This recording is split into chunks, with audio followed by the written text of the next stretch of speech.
Okay, Anna. You're getting it this time. This is Patricia Bath. Patricia Bath is an African-American woman who has achieved many things in the STEM field despite her race and gender. Patricia Bath is now known as one of the most successful women today. Bath was born on November 4th, 1942 in Harlem, New York City, which is a predominantly black community. Since Harlem is a predominantly black community, there were no high schools around it when Bath was a teen.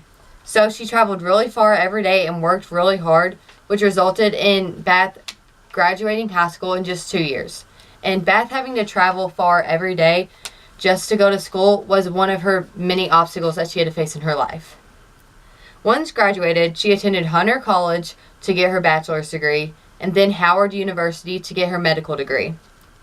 Once she graduated with honors from Howard, in 4 years, she pursued an internship at Harlem Hospital, and in the next year, she started pursuing a fellowship in ophthalmology, which is the study of the eye, at Columbia University. Once Bath finished her fellowship at Columbia, she was officially the first African American to complete a residency program in the field of ophthalmology. She was then hired at the UCLA Jules Stein Institute, where she became the first African American faculty member. She also became a professor of surgery at Charles R. Drew University and the University of California. At the UCLA Jules Stein Institute, she was in the middle of her research for creating a less painful and more precise treatment for curing cataracts. UCLA Jules Stein wouldn't accept her research because of her race, so she brought her research all the way to Europe, and they were beyond excited about it. This is where she created the laser phaco probe in 1986 at just 44 years old. The laser phaco probe also allowed her to become the first African American doctor to receive a medical patent. Bath, having to bring her research all the way to Europe to create her probe, was also one of her biggest struggles.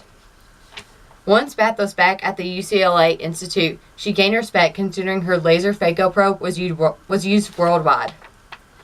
Using her newly found respect, Bath helped create and chaired the ophthalmology residency training program at the Jules Stein Institute, making her the first female to hold a chair position in the medical field. Bath also later started a community ophthalmology system, which increased the amount of eye care for people that couldn't afford it. Even later, Bath also co-founded the American Institute for Prevention of Blindness, another large eye care organization today.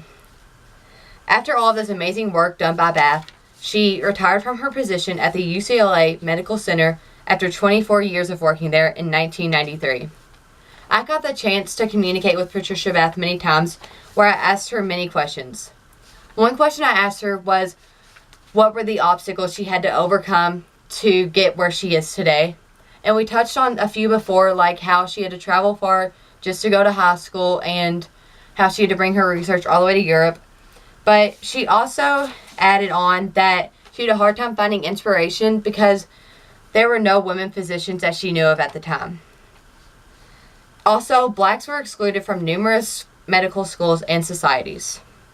I was also lucky enough to ask Bath for some advice for today's youth and minorities who want to pursue a career in the STEM field. She has nothing but applause for the youth and especially minorities who are working to pursue a career in the STEM field. And Bath also includes medicine in the STEM field. She wants more and more people to join this field because in 2018, 8 million spots will be emptied and there's not enough Americans to fill it. Since Bath didn't have a lot of women physicians to be influenced by, her parents were one of her major influences in her life to pursue her career. They always said, "You can do it," and push her to do her best work and to believe in herself. Her parents were there every time she failed and would help her achieve her very challenging goals. Bath was also influenced by Dr. Albert Schweitzer, a theologian who founded a hospital and treated lepers in Africa.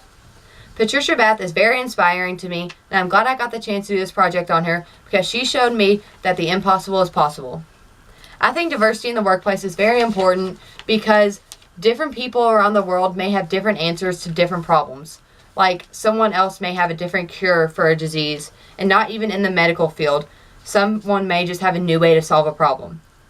Patricia Bath has shown us this with giving us her laser phaco probe, a new way to cure cataracts.